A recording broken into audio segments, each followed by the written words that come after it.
जात बा अपना जान के हो,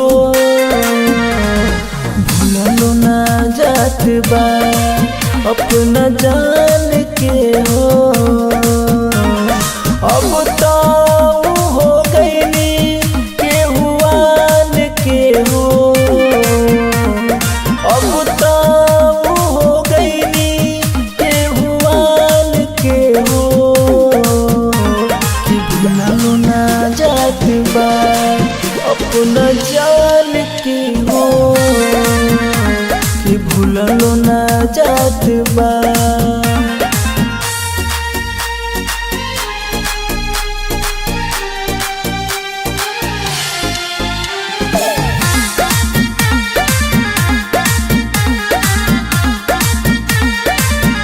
उनका बोलल हो उनका ताकल हो, कब खिड़की से हमके झाँकल हो। उनका बोलल हो उनका ताकल हो, कब खिड़की से हमके झाँकल हो। मीठे मीठे उनकर मुस्कान के हो,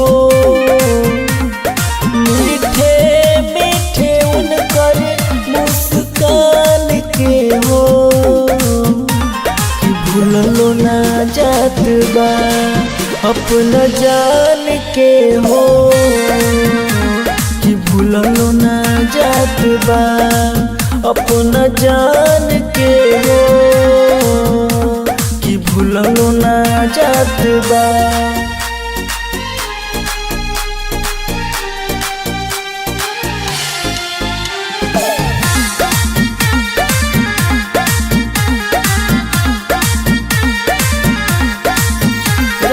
झोंका हो पोते मौका हो, सतेंदर के दिहली धोखा हो। दिहली झोंका हो पोते मौका हो, सतेंदर के दिहली धोखा हो। बिना बेदर्दी के मान के हो, बिना बेदर्दी के मान के हो,